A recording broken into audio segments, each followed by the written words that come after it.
നമുക്കൊരു പ്രധാന വാർത്തയിലേക്ക് പോകണം. Reporter breaking. പ്രതിയിൽ നിന്ന് ഗൂഗിൾ പേ വഴി പണം വാങ്ങിയ ജയിലിലെ ഒരു ഉന്നത ഉദ്യോഗസ്ഥനെതിരെ ഇപ്പോൾ നടപടിയില്ല എന്നൊരു വാർത്ത വരുന്നു. സംഭവം ഒരിക്കൽ കൂടി ഞാൻ പറയാം. ജയിലിലെ പ്രതിയിൽ നിന്ന് ഗൂഗിൾ പേ വഴി കൈക്കൂലി വാങ്ങുന്നു. Kannur jail deputy superintendent Dinesh ബാബുവിനെതിരെയാണ് നടപടി എടുക്കാത്തത് എന്നാണ് വാർത്ത.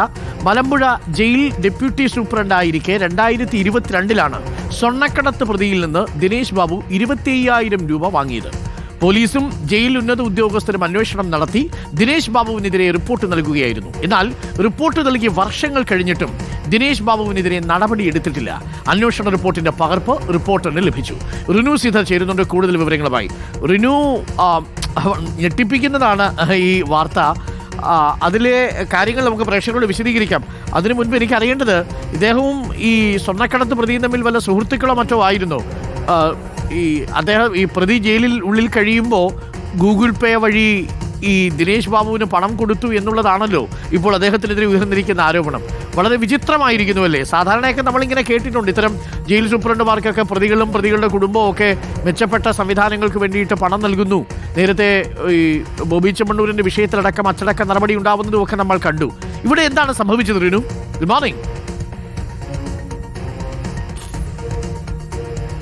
Very good morning doctor Arunkumar. അതായത് മലമ്പുഴ സബ് ജയിലിൽ ഡെപ്യൂട്ടി സൂപ്രണ്ട് ആയിരിക്കെയാണ് ദിനേശ് ബാബു ഈ മഞ്ചേരി സബ് ജയിലിൽ കഴിയുന്ന സ്വർണ്ണക്കടത്തുകാർക്ക് വേണ്ടി പണം വാങ്ങിയത് എന്നുള്ളതാണ്. ഇപ്പോൾ കണ്ണൂർ ജയിലിലെ ഡെപ്യൂട്ടി സൂപ്രണ്ടാണ് ദിനേശ് ബാബു. 2022 ഈ സ്വർണ്ണക്കടത്ത് പ്രതി അനസിൽ നിന്ന് 25,000 രൂപ ഗൂഗിൾ പേ വഴി ഇദ്ദേഹം വാങ്ങുന്നത്. ഇദ്ദേഹത്തിന്റെ സുഹൃത്ത്, അതായത് അനസിന്റെ സുഹൃത്തും ജയിലിൽ കഴിയുന്ന റിയാസ് എന്ന് പറയുന്ന അതേ സ്വർണ്ണക്കടത്ത് കേസിലെ പ്രതിക്ക് വേണ്ടിയാണ് ഈ അനസ് 25,000 രൂപ നൽകുന്നത്. അതേ കേസിൽ അതേ ജയിലിൽ തന്നെ ഈ അനസും ഉണ്ടായിരുന്നു.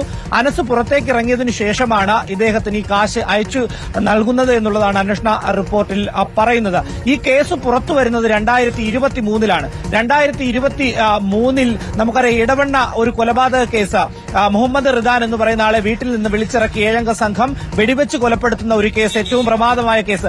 ഇതിലെ 4ാം പ്രതിയാണ് ഈ അനസ്. ഈ അനസിന്റെ ഈ കേസുമായി, കൊലപാതക കേസുമായി ബന്ധപ്പെട്ടുകൊണ്ട് അനസിന്റെ ഫോൺ സൈബർ സെൽ പരിശോധിക്കുമ്പോഴാണ് ഈ ദിനേശ് ബാബുവിന് 25,000 രൂപ അയച്ചു നൽകുന്ന ഒരു സ്ക്രീൻഷോട്ട് അടക്കം ഷെയർ ചെയ്തിരിക്കുന്നതായി കണ്ടെത്തുന്നത്. തുടർന്നാണ് ഈ ഡിവൈഎസ്പി ജില്ലാ പോലീസ് മേധാവി മലപ്പുറത്തിന് ഈ റിപ്പോർട്ട് നൽകുന്നത്. തുടർന്ന് ഈ റിപ്പോർട്ട് ജില്ലാ പോലീസ് മേധാവി ഡിജിപിക്ക് കൈമാറുന്നു. ഇത്തരത്തിൽ കൈക്കൂലി വാങ്ങി എന്നുള്ളത് ഈ ഡിജിപി ആഭ്യന്തര വകുപ്പിനും അതുപോലെ തന്നെ ജയിൽ വകുപ്പ് മേധാവിക്കും ദിനേശ് ബാബു ഇത്തരത്തിൽ കൈക്കൂലി വാങ്ങി എന്നുള്ള അന്വേഷണ റിപ്പോർട്ട് നൽകുന്നു. പക്ഷേ യാതൊരു നടപടിയും ഇതുവരെയും എടുത്തില്ല എന്നുള്ളതാണ്.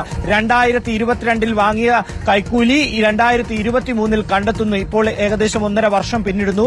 ഒരു രീതിയിലും അന്വേഷണം നടത്തി റിപ്പോർട്ട് സമർപ്പിച്ചിട്ടും ദിനേശ് ബാബുവിനെതിരെ നടപടിയില്ല എന്നുള്ളതാണ് ഏറ്റവും പ്രധാനപ്പെട്ട ഒരു കാര്യം. ഇതിനൊരു കാരണമായി നമ്മൾ മനസ്സിലാക്കുന്നതും ലഭിക്കുന്ന വിവരവും, ദിനേശ് ബാബുവിന്റെ ഉറ്റ സുഹൃത്ത് തിരുവനന്തപുരം ജയിൽ ഹെഡ്ക്വാർട്ടേഴ്സിൽ ഉന്നത ഉദ്യോഗസ്ഥനായി ജോലി ചെയ്യുന്നു എന്നുള്ളതാണ്. അദ്ദേഹത്തിന്റെ അടുത്തുവരെ മാത്രമാണ് ഈ ഫയൽ എത്തിയിട്ടുള്ളത്. 1.5 വർഷത്തിനു മുമ്പ് ഈ ഉന്നത ഉദ്യോഗസ്ഥന്റെ അടുത്തെത്തിയ ഫയൽ ഇതുവരെയും ജയിൽ ഡിജിപിയുടെ അടുത്ത് എത്തിയിട്ടില്ല എന്നുള്ളതാണ് ഏറ്റവും പ്രധാനപ്പെട്ട ഒരു കാര്യം. ഇതിൽ വലിയ ഒരു ഇടപെടൽ നടന്നിട്ടുണ്ട് എന്നുള്ളതിൽ യാതൊരുവിധ സംശയവുമില്ല. ഒരു സ്വർണ്ണക്കടത്ത് കേസിലെ പ്രതിയിൽ നിന്ന് മറ്റൊരു സ്വർണ്ണക്കടത്ത് കേസിലെ പ്രതിയെ രക്ഷിക്കാൻ അല്ലെങ്കിൽ ജയിലിൽ സൌകര്യമൊരുക്കാൻ 25,000 രൂപ അയച്ചു വാങ്ങുന്നു. ഒരു കൊലക്കേസിൽ അയാൾ പ്രതിയായി വരുന്നു. 4ാം പ്രതിയായി പ്രധാനമായ ഒരു കൊലക്കേസ് കേൾക്കാറുണ്ട്. പക്ഷേ പലപ്പോഴും അതൊക്കെ രഹസ്യമായിട്ടാണ് ഈ ജയിൽ സൂപ്രണ്ടുമാരൊക്കെ ഇത്തരം സൗകര്യങ്ങൾ ചെയ്തു കൊടുക്കാൻ വേണ്ടി പണം വാങ്ങുന്നത് എന്നുള്ളതാണ് പരക്കെ പ്രചരിച്ചുകൊണ്ടിരുന്നത്. ഇത് ആദ്യമായി തെളിവോടുകൂടി കൈക്കൂലി കൊടുക്കുന്നു അല്ലേ? തീർച്ചയായും ഗൂഗിൾ പേ വഴി കാശ് അയച്ചു കൊടുക്കുന്ന ഒരു സാഹചര്യം, അതിന്റെ സ്ക്രീൻഷോട്ട് അടക്കം നമ്മൾ പുറത്തുവിടുകയാണ്. കാരണം ഈ അന്വേഷണ റിപ്പോർട്ടിൽ ഈ ഡെപ്യൂട്ടി സൂപ്രണ്ട്, അതായത് ഡിവൈഎസ്പി ജില്ലാ പോലീസ് മേധാവി മലപ്പുറത്തിന് നൽകിയ ആ റിപ്പോർട്ടിലും കൃത്യമായി ആ സ്ക്രീൻഷോട്ട് അടക്കം പറയുന്നുണ്ട്. ഇവർ തമ്മിലുള്ള ചാറ്റ് അടക്കം മറ്റൊരു കൊലപാതക കേസിലെ പ്രതിയുമായും ഈ jail deputy superintendent Dinesh Babu chatting നടത്തിയതിന്റെ ഓരോ ഖണ്ഡിക അല്ലെങ്കിൽ ഓരോ ചാറ്റിംഗും കൃത്യമായി തന്നെ ഈ അന്വേഷണ റിപ്പോർട്ടിൽ നൽകുന്നുണ്ട്. ആ അന്വേഷണ റിപ്പോർട്ട് അടക്കമാണ് സംസ്ഥാന പോലീസ് മേധാവിക്ക് നൽകുന്നത് മലപ്പുറം SP. ഈ അന്വേഷണ റിപ്പോർട്ട് ആഭ്യന്തര വകുപ്പിനും ജയിൽ വകുപ്പ് DIGക്കും കൊടുക്കുന്ന ഒരു സാഹചര്യമുണ്ടായി, DGPക്കും കൊടുക്കുന്ന ഒരു സാഹചര്യമുണ്ടായി. പക്ഷേ ഒരു രീതിയിലുള്ള നടപടിയും ഉണ്ടായില്ല. ജയിൽ വകുപ്പ് അതിന്മേൽ വീണ്ടും ഒരു അന്വേഷണം നടത്തുന്ന ഒരു സാഹചര്യം ഉണ്ടായിട്ടുണ്ട്. ആ അന്വേഷണ റിപ്പോർട്ടാണ് തുടർന്ന് ഈ ഉന്നത ഉദ്യോഗസ്ഥൻ ദിനേശ് ബാബുവിന്റെ സുഹൃത്തായിട്ടുള്ള തിരുവനന്തപുരത്തെ ഹെഡ്ക്വാർട്ടേഴ്സിലെ ഉന്നത ജയിൽ ഉദ്യോഗസ്ഥന്റെ അടുത്ത് 1.5 വർഷമായിരിക്കുന്നത് അദ്ദേഹം അത് പൂഴ്ത്തിവെച്ചിരിക്കുന്നത് എന്നുള്ളതാണ്.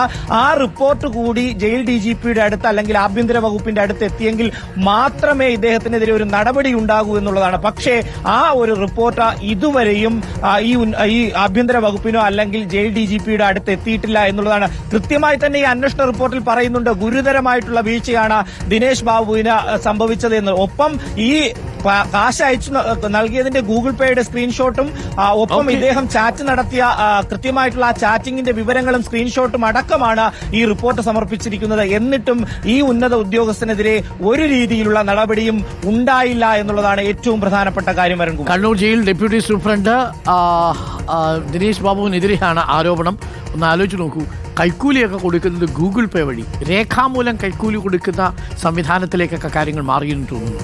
പക്ഷേ നടപടിയില്ല എന്നുള്ളത് നമ്മളെ അത്ഭുതപ്പെടുത്തുന്നു.